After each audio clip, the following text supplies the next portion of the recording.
जय हिंद दोस्तों। RP target education के यूट्यूब चैनल में आप सभी का स्वागत है।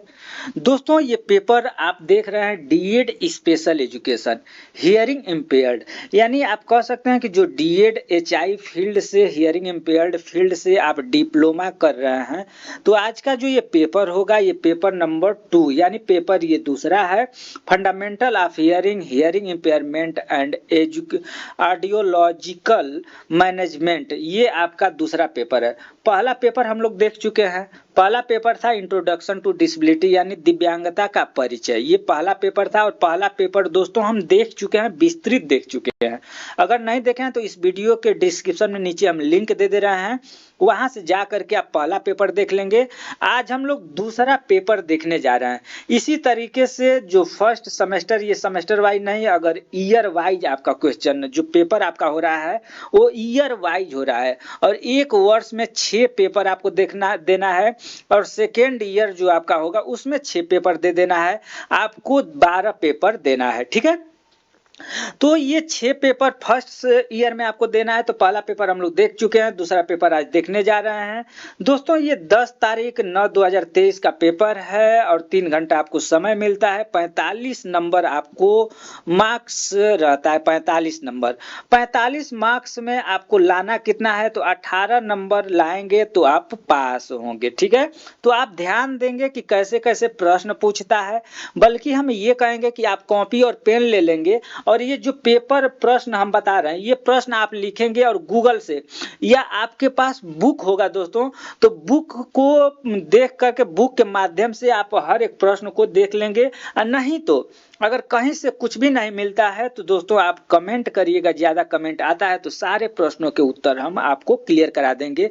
एक बात और है कि ये प्रश्न जो भी हम बताएंगे इसके बारे में थोड़ा थोड़ा आपको बताते हुए चलेंगे, जिससे कि आपको ये जो मौखिक होगा ये बिल्कुल याद हो जाएगा। BOA पहला प्रश्न क्या आपसे पूछा गया है दोस्तों? पहला है आपको ऑल क्वेश्चन आर कंप्लीट, यानी 5 नंबर का आपको एक नंबर का 5 क्वेश्चन होगा और उसमें आपको फॉल्स और ट्रू करना है, यानी सही होगा तो सही या गलत होगा तो गलत, यही आपको करना है। तो पहला क्वेश्चन आपसे पूछा गया है कि जो BOA होता है, यानी BOA श्रवण हानि के प्रकार के संदर्भ में श्रवण मूल्यांकन प्रदान करता है। तो दोस्तों ये श्रवण जो BOA है ये एक प्रकार का श्रवण मूल्यांकन है। जैसे कोई बच्चा है, ठीक है, छोटा बच्चा है, 6 मंथ का बच्चा है, उसके कान में जब हम मशीन लगाएंगे तो वो सुन नहीं पाएगा, सुन करके हमें रिप्लाई नहीं दे पाएगा कि हम सुन रहे हैं नहीं सुन पा रहे हैं, ठीक है। तो उन बच्चों के लिए एक टेस्ट होता है, बेरा टेस्ट होता है, ठीक है। एक बेरा टेस्ट होता है, ये ब्रेन के माध्यम से होता है बेरा टेस्ट। और ये BOA है बिहेवियर, यानी बच्चे का बिहेवियर देखा जाता है। जैसे छोटा बच्चा होगा, आप लोग देखे होंगे दोस्तों कि बच्चा सो रहा है, अर्ध निद्रा में सो रहा है, तो जब ताली आप बजाएंगे तो क्या होगा? आंख उसका हल्का सा लप जो पलक होती है वो झपकेगा, अर्ध निद्रा में है। थाली बजाइए या पीछे से ताली, बच्चे के पीछे से ताली बजाएंगे तो वो है बिहेवियर ऑब्जर्वेशन, ठीक है। यानी उसके व्यवहार को देख करके हम पता कर लेते हैं कि बच्चा सुन रहा है कि नहीं सुन रहा है। इसी से संबंधित एक BOA ये श्रवण बच्चों का मूल्यांकन है। तो ये दोस्तों ये सही है, क्योंकि जो ये BOA श्रवण हानि के प्रकार के संदर्भ में श्रवण मूल्यांकन प्रदान करता है, तो ये श्रवण मूल्यांकन प्रदान करता है, ठीक है। नेक्स्ट जो प्रश्न आपसे पूछा गया है कि प्रबल श्रवण यंत्र से सतत प्रतिपुष्टि की कियात स्व कर्ण स्क्वलन ढीले कर्ण सांचे की वजह से होती है।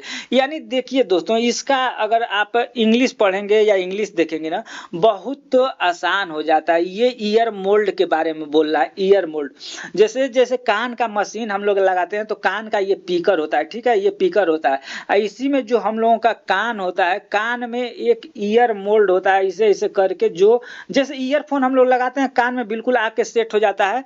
तो जैसे ईयरफोन लगाते हैं उसी तरीके से ये कान के लिए ईयर मोल्ड बनाया जाता है और कान की सांचा होती है, उसी में मशीन का स्पीकर लग जाता है और कान में लगा देते हैं और यहाँ से तार आ जाता है, यहाँ कान में लगा दिए, आप कान में लगा दिए, कान में बिल्कुल आकर के ये सेट हो जाता है। उसी को हम लोग ईयर मोल्ड बोलते हैं दोस्तों। तो एक अच्छा ईयर मोल्ड से सतत प्रतिपुष्टि की कियास और ढीले कण साँचे की वजह से होती है। तो ये भी बात सही है कि अगर ढीला कान रहेगा, अगर कान में सही तरीके से अगर श्रवण यंत्र नहीं बैठता है तो ये आपका ढीले कण साँचे की वजह से होती है। क्या प्रतिपुष्टि यानी जो आवाज का क्वालिटी होगा, जो सुनने का ये होगा, वो अच्छी तरीके से नहीं दे पाएगा। ठीक है, तो ये भी आपका सही होता है। आर्गन ऑफ क्वालिटी मध्य कान में दोस्तों यहाँ पर देखेंगे, तीसरा जो प्रश्न पूछा गया है कि आर्गन ऑफ क्वालिटी मध्य कर्ण में होता है। आर्गन ऑफ क्वालिटी क्या होता है, अब ये देखना है दोस्तों। कान ये है, आप देखेंगे ये कान है, थोड़ा सा देखें यहाँ पर ये टिम्पैनिक मेम्ब्रेन यानी इसको कान का पर्दा कहा जाता है। ठीक है, इसको क्या कहा जाता है, कान का पर्दा कहा जाता है या ईयर ड्रम कहते हैं इस भाग को। इसको external auditory canal, auditory canal यानी ये कहा जाता है, ऑडिटरी कैनाल कहा जाता है। ये कान का कार्टिलेज का बना होता है, ये भी आप लोग ध्यान देंगे। और ये जो कान का ये था, हम कान यहाँ बनाए थे दोस्तों, ये कान और ये आपका कान का पर्दा हो गया। यहाँ पर 3 हड्डियां पाई जाती है, 3 हड्डियां पाई जाती है। तो इसी में ये जो हड्डी दिख रहा है आपको, ये वाली हड्डी, ये इसी को स्टेपिस कहते हैं। कान का पूरे शरीर की सबसे जो छोटी हड्डी होती है ये स्टेपिस होती है। और ये मैलियस और इनकस, मैलियस इनकस यानी कान में 3 हड्डियां पाई जाती हैं और ये तीनों हड्डियां मिडिल ईयर में पाई जाती है, यानी मध्य कान में। ये दे रहा है ना, मध्य कर्ण में होता है आर्गन ऑफ क्वालिटी। तो दोस्तों आर्गन ऑफ क्वालिटी मध्य कान में नहीं होता है, यहाँ पर यहाँ से आपका शुरू हो जाता है इनर यानी अंदर। कान को कितने भागों में बांटा गया है दोस्तों, कान को 3 भाग में बांटा गया है। ठीक है, यहाँ थोड़ा सा हम बताने का प्रयास करेंगे। या ये हड्डी हो गई, ये कोक्लियर इम्प्लांट ये हो गया ब्रेन, यहाँ से नस जा करके ब्रेन में पहुंच जाती है। ठीक है, तो ये 3 पार्ट होता है, ये 3 पार्ट। ये आपका आउटर ईयर हो गया, ये मिडिल ईयर हो गया और ये इनर ईयर हो गया। ठीक है, ये इनर ईयर। एक बार हम कान का आपको सांचा यानी कान का विस्तृत रूप दिखा करके एक वीडियो आपको हम दे देंगे। बस आप क्या करेंगे, चैनल को सब्सक्राइब करके बेल आइकन को दबा लेंगे, जिससे कि हम उसके बारे में आपको बता सकें। तो आर्गन ऑफ क्वालिटी दोस्तों मध्य कान में नहीं होता है, ये इनर ईयर में होता है, यानी कान का जो पार्ट अंदर वाला होता है उसमें होता है। ठीक है, नेक्स्ट है स्टीयर लोअर इफेक्ट, यह लूप इंडक्शन सिस्टम की एक मर्यादा है। तो ये दोस्तों अगर देखेंगे कि लूप इंडक्शन सिस्टम क्या होता है। ठीक है, सबसे पहले आपको देखना है कि लूप इंडक्शन सिस्टम क्या होता है। तो ये हियरिंग एड, जो कान में सुनने का जो मशीन है उसी तरीके का ये एक सिस्टम है लूप इंडक्शन। और ये जो हमारा रूम होता है, रूम के चारों तरफ वायर फैला दिया जाता है और बच्चा इसी में रहता है और वो सिस्टम काम करता है। तो लूप इंडक्शन सिस्टम आप नेट पर डालेंगे या आपके पास बुक होगा तो लूप इंडक्शन सिस्टम क्या होता है, इसको, इसके लाभ हानि मर्यादा ये सारे देख लेंगे और यहाँ से क्वेश्चन आपसे पूछा जाएगा। यानी आप करेंगे क्या दोस्तों, तो यहाँ हियरिंग एड जो होता है ना, कान की मशीन, हियरिंग एड यानी कान की मशीन, उसके प्रकार होते हैं। बिहाइंड द कान के पीछे लगाने वाला मशीन, पॉकेट लेवल जो पॉकेट में हम लोग खोस करके रखते हैं ये मशीन हो गया, कान के अंदर लगता है, कोक्लियर इम्प्लांट होता है जो कान के अंदर सर्जिकल करेक्शन करके लगता है। तो ये सारे हियरिंग एड के प्रकार है। तो आप हियरिंग एड के कितने प्रकार हैं ये आप लोग देख लेंगे।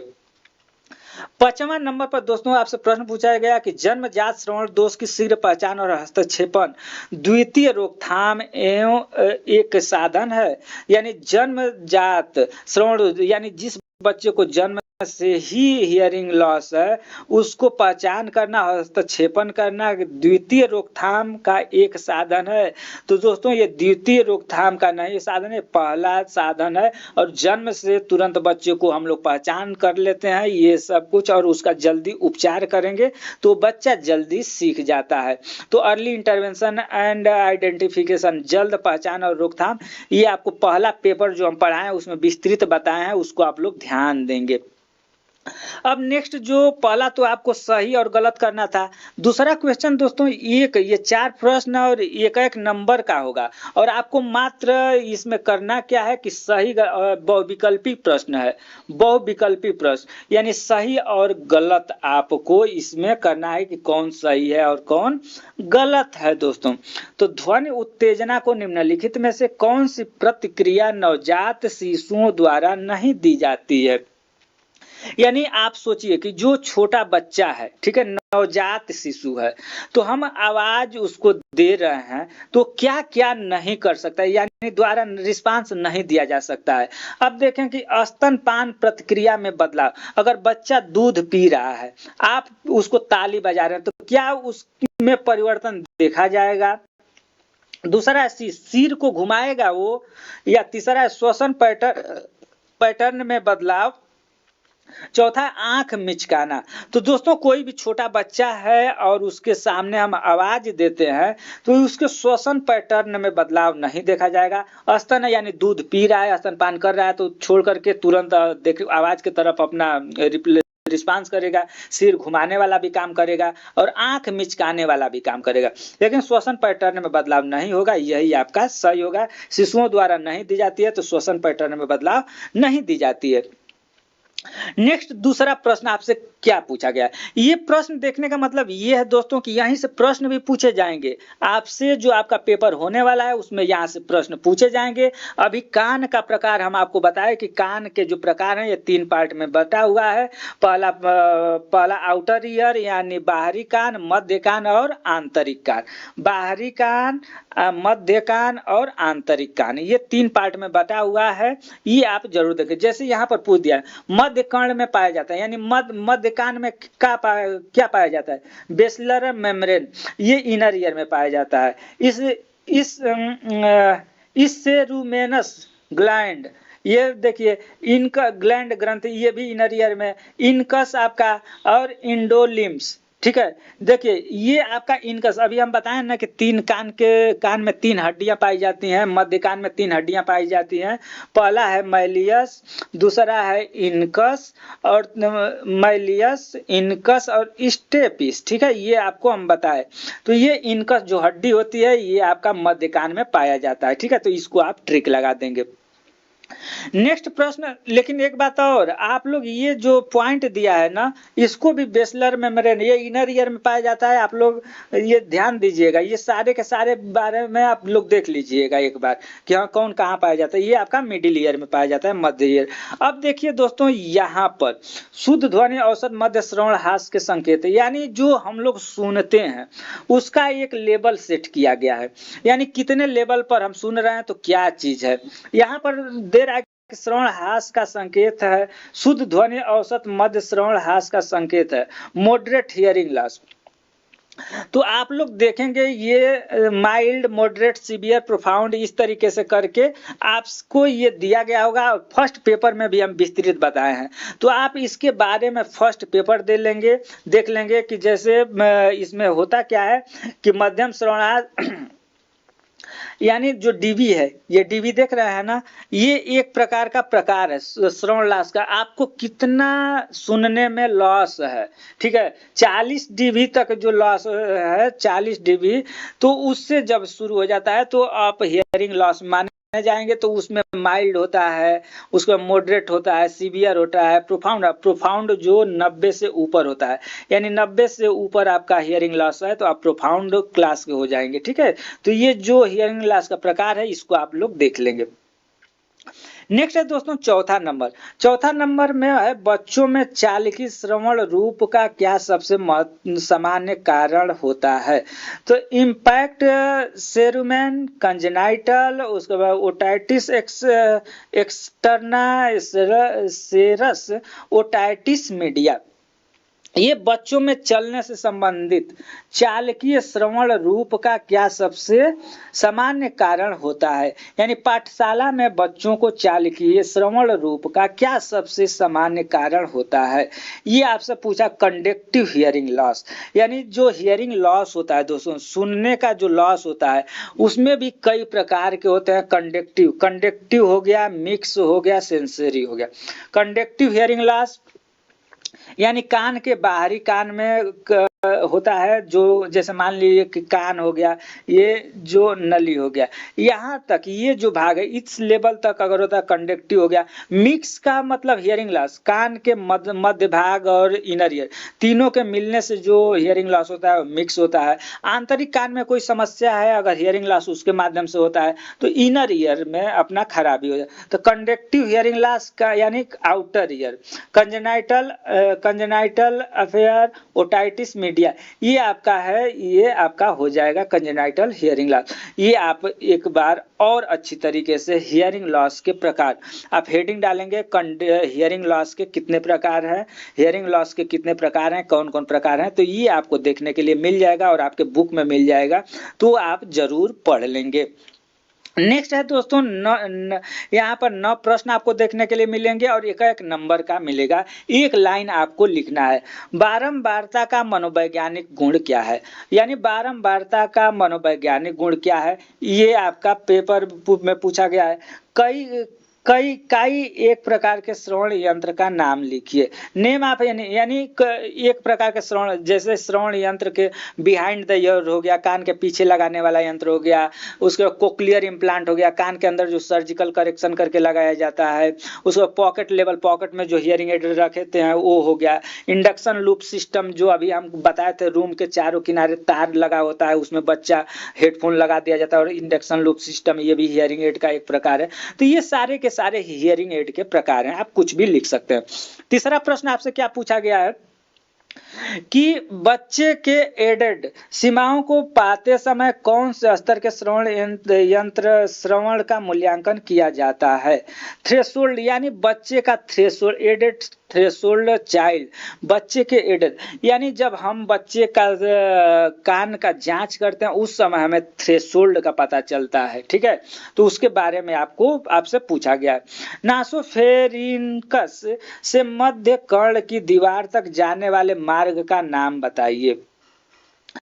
ठीक है दोस्तों, ये पर नासोफेरिक्स नेजोफेरिक्स यानी जो नाक है, ठीक है, नाक से आपको मध्य कान के बीच में जाने वाली एक दीवार है, उसका क्या ऑडिटरी पाथवे कहा जाता है, ठीक है, इसको ऑडिटरी पाथवे कहा जाता है, ऑडिटरी पाथवे। नेक्स्ट है 5वां नंबर पर क्वेश्चन, मध्य कर्ण में पाए जाने वाले कोई एक ऑसिकल का नाम लिखिए। यानी मध्य कान में जो 3 हड्डियां पाई जाती हैं उसी में से एक हड्डी का नाम लिखना है। तो कौन हम बताएं दोस्तों, पहला है मैलियस, आपको तो अब याद हो जाना चाहिए, मैलियस, दूसरा इनकस और तीसरा आपका है स्टेपिस, यानी स्टेपिस। ये कान में 3 हड्डियां पाई जाती हैं, पूरे शरीर की सबसे छोटी हड्डी स्टेपिस होती है और ये कान के मध्य भाग में पाया जाता है। तो कान में 3 प्रकार की हड्डियां पाई जाती हैं, ये मैलियस, इनकस, स्टेपिस। कान में एक पर्दा होता है, कान के नली में एक पर्दा, उसे ईयर ड्रम बोलते हैं या कान का पर्दा बोलते हैं, ठीक है। तो मध्य कान में आपको 3 हड्डियां पाई जाते हैं, उसी एक हड्डी का नाम लिखने के लिए बोल रहा है। तो मैलियस, इनकस, स्टेपिस आप कुछ भी लिख सकते हैं। श्रवण यंत्र का कौन सा घटक ध्वनिक ऊर्जा को विद्युत ऊर्जा में परिवर्तन करता है। दोस्तों श्रवण यंत्र, जो हम श्रवण यंत्र लगाते हैं उसमें कौन चीज है जो कि ध्वनि ऊर्जा को विद्युत ऊर्जा में परिवर्तित करता है, इसको आप देख लेंगे। कोई एक समूह प्रवर्धक उपकरण का नाम बताइए। Name of any group amplifier device, यानी group amplifier, group hearing aid कहा जाता है इसको, ग्रुप एम्पलीफाई हियरिंग एड। आप देख लेंगे कि group amplify device hearing aid कौन कौन, इंडक्शन लूप सिस्टम और ग्रुप हियरिंग एड। ये सारे के सारे, जैसे मान लीजिए कि कई बच्चों को एक साथ एक मॉनिटर के माध्यम से 6-8 बच्चों को आप जो ये करते हैं उस डिवाइस को ग्रुप हियरिंग एड बोलते हैं, ठीक है। नेक्स्ट प्रश्न आपसे पूछा गया है कि श्रवण यंत्र से अक्सर आने वाली किक्लियान आवाज, स्विलिंग साउंड को क्या कहते हैं। दोस्तों ये क्या चीज है इसके बारे में देख लेंगे। नेक्स्ट 9th नंबर का, कान के पीछे वाले श्रवण यंत्र में इस्तेमाल होने वाली बैटरी के साइज का नाम लिखेंगे। जो कान के पीछे बैटरी मशीन लगाई जाती है, इसमें जो हियरिंग एड होता है कान के पीछे, तो इसमें बैटरी जो लगती है वो छोटी बैटरी होती है। ये घड़ी के सेल में जो बैटरी लगती है उसी का साइज बताना है कि कितना साइज होता है। ये आप देख करके लिख लेंगे एक बार, ठीक है। अब दोस्तों ये 4 प्रश्न करने हैं और 6 प्रश्न यहाँ से आप पूछे गए हैं और हर एक प्रश्न 3-3 नंबर का होगा। शैक्षिक नियोजन में एडेड ऑडियोग्राम का महत्व बताइए। दोस्तों एक एक नंबर वाला आप सटीक आप देख लीजिएगा, वहां पर गलत होगा। यहाँ पर हर एक प्रश्न आपको करना है और इससे रिलेटेड लिखना है कि कम से कम 2-2 नंबर एक एक नंबर में मिले तो आप पास हो जाइए। ये ध्यान रखिएगा, आपको ये प्रश्न जो भी है कोई प्रश्न छोड़ना नहीं होगा। नहीं आ रहा है तभी शैक्षिक नियोजन में एडेड ऑडियोग्राम। दोस्तों ऑडियोग्राम क्या होता है, जैसे बच्चों का हम लोग मूल्यांकन करते हैं तो उसमें एक इस तरीके से ग्राफ होता है और जब हम लोग इधर इंटेंसिटी और ये सब रहता है, ऑडियोग्राम आप एक निकाल करके देख लेंगे। इसमें बच्चों का जो मूल्यांकन होता है उसी को दर्शाया जाता है, ठीक है। दर्शा प्योर टोन ऑडियोमेट्री, यहाँ से हमें पीटीए मिलता है, प्योर टोन ऑडियोमेट्री। तो उससे हमें बच्चे का यही है कि मूल्यांकन होता है, ठीक है। यही है ऑडियोग्राम। तो ऑडियोग्राम क्या है, ऑडियोग्राम के लाभ क्या है, इसके बारे में आप पढ़ लेंगे, देख लेंगे। चालकी श्रवण ह्रास के सामान्य कारण बताइए। तो कंडक्टिव हियरिंग लॉस। दोस्तों कंडक्टिव हियरिंग लॉस क्या है, आप एक बार सर्च करेंगे कंडक्टिव हियरिंग लॉस ये क्या चीज होता है, इसके लाभ क्या है, हानि क्या है, कैसे इसको सुधारा जा सकता है, इसके बारे में आप लिख लेंगे कि कंडक्टिव हियरिंग लॉस क्या होता है। शरीर स्तर पर यंत्र की तुलना में कान के स्तर में श्रवण यंत्र के फायदे बताइए। यानी कहने का मतलब है कि कान श्रवण यंत्र के फायदे, यानी कान के स्तर, यानी कान के अंदर जो हियरिंग एड लग रहा है, कान के हियरिंग एड अंदर लग रहा है। एक है कि पॉकेट लेवल में बहुत सारे तार लगे होते हैं, पॉकेट में से तार लगा करके कान में लगाया जाता है, जिससे कि दिक्कत होता है बहुत। यानी क्या क्या नुकसान हो सकता है आप सोचिए ना, कि कोई अगर बच्चा है अपने पॉकेट में मशीन रखा है, वहां से तार ला करके उसके बाद से कान में लगाया है तो तार भी टूट सकता है, बहुत सारे दिक्कत हो जाएंगे। और कान के पीछे मान लीजिए कि ये जो हियरिंग एड लगा करके कान के पीछे है तो वो कितना लाभदायक होगा, क्या होगा, छोटा पहले होगा, ले जाने ले आने में दिक्कत नहीं होगी, उसके बाद से ज्यादा इसको रख रखाव की जरूरत नहीं होगी, थोड़ा सा फैशनेबल लगेगा, अच्छा भी लगेगा, ये सारे चीज अपना होंगे। तो इसी के बारे में आपसे पूछा गया। प्रकार एवं श्रेणी के स्तर पर श्रवण ह्रास का वर्गीकरण। फिर आ गया हियरिंग लॉस का वर्गीकरण। दोस्तों hearing loss based on type of degree, यानी डिग्री के आधार पर श्रवण यंत्र का वर्गीकरण कैसे होगा, ये आप लिख लीजिएगा। ये हम आपको चैलेंज या क्लियर कर रहे हैं कि ये जो आप सारे प्रश्न देख रहे हैं ना, ये केवल आप तैयार कर लेते हैं, बुक से तैयार कर लीजिए। उसके बाद नहीं आ रहा है तो कमेंट करिए, हम यहाँ से बताने का प्रयास करेंगे। आपके पास क्लास कर रहे हैं तो वहां से कर लीजिए, नहीं तो गूगल से आप करके आप हर एक प्रश्न को तैयार कर लेंगे तो आपको पास छोड़िए 70% से 80% रोक लाने में कोई नहीं रोकेगा। ये आप क्लियर रखिएगा याद। अब यहाँ पर तुलना करना है कि हियरिंग एड को तुलना करना है कि जो शरीर, ये हम लोग पढ़ प्रकार श्रेणी देख ही लिए। वाक्य एवं भाषा पर जन्मजात श्रवण ह्रास का परिणाम, यानी कोई बच्चा गूंग बोल नहीं सकता और सुन नहीं सकता, उसमें हम लोग भाषा डेवलप कैसे करेंगे, आखिर भाषा में विकास में उसको लेट होगा। ये सारे दे रहा है कि जो बच्चा सुन नहीं पाता है तो उसमें भाषा का विकास कैसे प्रभावित करेगा, सुन नहीं पा रहा है तो बच्चा सीख नहीं पाएगा। ये सारे आपको अपने भाषा में लिख देना है। मनुष्य कान के मुख्य भाग, यानी main part of human ear, कान का सबसे मुख्य पार्ट क्या होता है, तो इनर ईयर होता है दोस्तों। इनर ईयर मुख्य पार्ट होता है, कोक्लियर इम्प्लांट कहेंगे, ठीक है, ये आप कह सकते हैं। देखा जाए तो जनरली तो वैसे मुख्य पार्ट इनर का ब्रेन भी है, ब्रेन में जो ऑडिटरी नर्व जाता है, ये सारे के सारे, लेकिन इनर ईयर आप लिख सकते हैं। ठीक है। अब दोस्तों आ गया यहाँ पर ये 8 नंबर का क्वेश्चन, एक कोई करना है आर करके दिया है, ये पहला क्वेश्चन और दूसरा क्वेश्चन, और इसको आपको विस्तृत लिख देना क्योंकि यहाँ से आपको 8 नंबर मिलेगा और कुछ भी आप लिख देते हैं तो कम से कम 4 नंबर भी मिलेगा, और 4 नंबर यहाँ से ले लेते हैं, इस तरीके से करके भी लेंगे तो आप पास हो जाएंगे। आपको पास होने के लिए कोई नहीं रोक सकता है, आपका बैक नहीं आएगा। ठीक है। श्रवण प्रशिक्षण क्या है दोस्तों? Auditory training.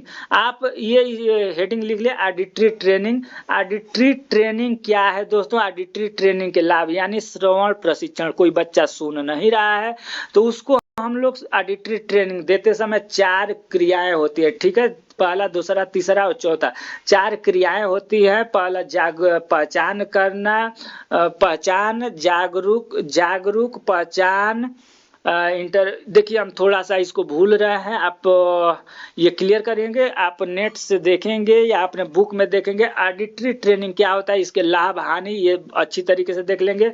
श्रवण प्रशिक्षण के चरण, वही श्रवण प्रशिक्षण के जो हम 4 चरण बता रहे हैं।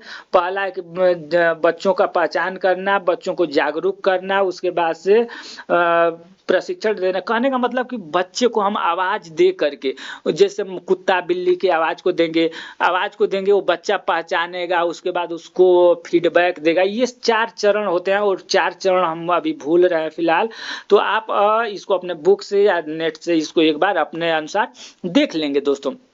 ऑडिटरी ट्रेनिंग के चरण कौन है उसके बारे में। यहाँ से ये जो देख रहे हैं ऑप्शन ना, यहाँ पर श्रवण प्रशिक्षण क्या है, पहला हेडिंग डालेंगे श्रवण प्रशिक्षण।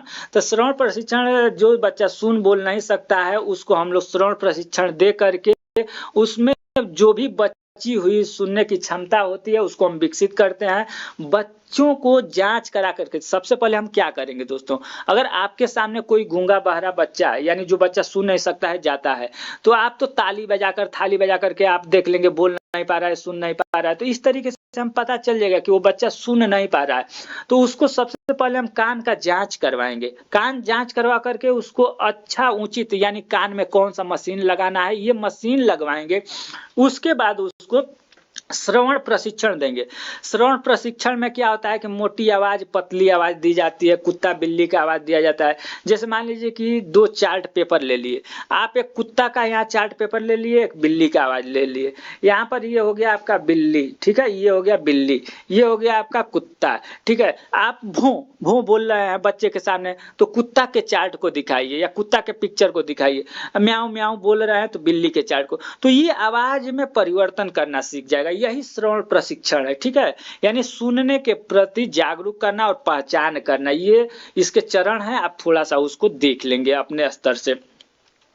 नेक्स्ट पूछा गया श्रवण यंत्र क्या है दोस्तों? श्रवण यंत्र जो सुनने की मशीन, यानी सुनने की मशीन बहुत सारे मशीन है। कान के पीछे वाली मशीन है, कान के अंदर वाली मशीन है, कोक्लियर इम्प्लांट है, इंडक्शन लूप सिस्टम है इत्यादि। और इस पूछा गया है कि विविध प्रकार श्रवण यंत्र के प्रकार। श्रवण यंत्र क्या है? तो श्रवण यंत्र एक प्रकार का मशीन है जो सुनने में जिस बच्चे को समस्या होती है उसको दिया जाता है, ये श्रवण यंत्र हो गया। और उसके प्रकार आप लिख देंगे, कान के बिहाइंड द ईयर, कान के पीछे वाली मशीन। चश्मा, जो बच्चा स्पेक्टिकल हियरिंग एड बोलते हैं उसको चश्मा के डंठी में अपना हियरिंग एड लगा रहता है। ठीक है। उसकी मर्यादा क्या है, लाभ क्या है, हानि क्या है, उसके फायदे क्या है इत्यादि, ये सारे प्रश्न आपको लिखने हैं। ठीक है। नेक्स्ट जो है यहाँ पर दोस्तों 7 नंबर का, यहाँ भी 2 प्रश्न आपको मिलता है और 7 नंबर का मिलता है। दोनों में से कोई एक आपको कर देना है। बच्चों में श्रवण मूल्यांकन के विविध औपचारिक और अनौपचारिक पद्धति क्या है, यानी सुनने का जो मूल्यांकन है उसमें औपचारिक, यानी औपचारिक का मतलब ताली बजा करके जो मशीन के द्वारा सही तरीका से जो जांच हम करते हैं वो औपचारिक हो गया। अनौपचारिक, बच्चे को ताली बजा करके देख लिए, थाली बजा करके देख लिए, कोई बता रहे यानी बिना मशीन का, ऐसे ही अनौपचारिक तरीका से जो हम लोग जांच करते हैं ये अनौपचारिक मूल्यांकन हो गया। क्या होगा? अनौपचारिक मूल्यांकन सही है, गलत है, सही रिस्पांस देगा इत्यादि, ये सारे प्रश्न आपको लिख देना है। नेक्स्ट है दोस्तों कर्ण साचा। ये भी आप कर्ण साचा क्या है, यानी अभी हियरिंग एड का जो अभी हम बताए आपको कि जैसे हम लोग ईयरफोन लगाते हैं कान में, ठीक है, हम लोग कान में ईयरफोन लगाते हैं, उसी तरीके से ये कर्ण साचा बोला जाता है, उसको हियरिंग एड का ईयर मोल्ड बोला जाता है दोस्तों। उसको क्या बोला जाता है? ईयर मोल्ड बोला जाता है। और ईयर मोल्ड का रख रखाव कैसे हम रख रखाव करेंगे, कैसे साफ सफाई करेंगे, मम्मी पापा को किस तरीके से कर्ण साचा रखने के लिए समझाएंगे, क्या इसका देखभाल है, कैसे हम इसको सही करेंगे, इसके बारे में आपको लिख देना है दोस्तों। इसके बाद हम लोग नेक्स्ट जो देखेंगे वो नेक्स्ट आपका पेपर नंबर 3 होगा, ठीक है। ये पेपर नंबर 2 हम लोग कंप्लीट कर लिए। इसके बाद हम लोग पेपर नंबर 3 देखेंगे। पेपर नंबर पहला देख चुके हैं, आप नहीं पहला देखे हैं इंट्रोडक्शन टू डिसेबिलिटी, तो इस वीडियो के डिस्क्रिप्शन में हम लिंक दे दे रहे हैं, वहां से आप लोग देख लेंगे। दूसरा पेपर आप देख लिए। पेन पेंसिल लेकर के पेज पर आप पेपर को तैयार करेंगे, सही तरीके से गूगल से या बुक से अपना तैयारी कर लेंगे। केवल ये पेपर आप तैयारी कर लेंगे तो आपको पास होने से कोई नहीं रोक सकता। तीसरा पेपर नेक्स्ट वीडियो में, तब तक के लिए धन्यवाद। और वीडियो को ज्यादा से ज्यादा शेयर कर देंगे। चैनल पर नए हैं तो चैनल को सब्सक्राइब करके बेल आइकन को दबा लेंगे, ताकि हम भी मोटिवेट होकर के आपको नए से नए वीडियो देते रहें। धन्यवाद।